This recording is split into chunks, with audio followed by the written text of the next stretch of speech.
కాణిపాకం వెళ్ళినప్పుడు మేము చేసిన షాపింగ్ వీడియో. దర్శనానికి వెళ్ళేటప్పుడే ఇలాంటి కొట్టులైతే చాలా ఉన్నాయి. మా పాప అయితే ఇంక అప్పుడే షాపింగ్ స్టార్ట్ చేద్దామని అల్లరి. కానీ మా వారైతే దర్శనం చేసుకున్నాక ఇంకా ఫ్రీగా మనం షాపింగ్ చేసుకోవచ్చని తనకు నచ్చచెప్తూ తను టెంకాయ అయితే తీసుకున్నారు. ఇంత చిన్న గ్యాప్‌లో అయినా ఫోన్ చేత్తో ఖాళీగా ఎందుకు పట్టుకోవడం అని చెప్పి నేనైతే వీడియోలు స్టార్ట్ చేశాను. ఇంకా దర్శనం అయ్యాకైతే షాపింగ్ అయితే స్టార్ట్ చేశాము.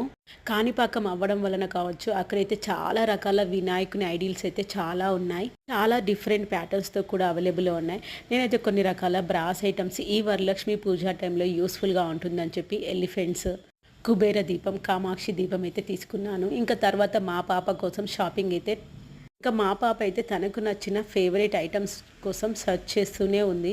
ఈ ఇయర్ మఫ్స్ చూసాక ఎవరు మాత్రం ఊరుకుంటారు, మా పాప కూడా కావాల్సిందే అని చెప్పింది. తీసేసుకున్నాము.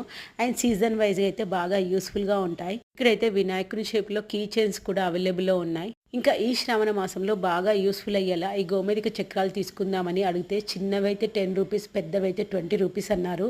అమ్మో, ఇంత ప్రైస్ ఉంటుందా అనుకున్నాను. కానీ ఏ షాప్లో అడిగినా కానీ సేమ్ ప్రైజే చెప్పారు, అస్సలు తగ్గించమన్నారు. ఫైనల్గా మా పాప అయితే ఇయర్ మఫ్స్, పెయింటింగ్ కిట్ అయితే తీసుకుంది. షాపింగ్ టైంలో మాత్రం కాణిపాకంలో మామిడికాయ తీసుకోవడం కానీ, కోవా తీసుకోవడం కానీ అస్సలు మర్చిపోవద్దు. బెస్ట్ క్వాలిటీ ఉంటాయి. అండ్ ఇక్కడైతే చాలా రకాల పూసల కలెక్షన్ ఉంది. ఇంత హెవీ కలెక్షన్ అయితే నేను ఎక్కడ చూడలేదు. కాణిపాకం వెళ్ళినప్పుడు షాపింగ్ టైంలో మీరేం తీసుకున్నారో కామెంట్లో చెప్పేసి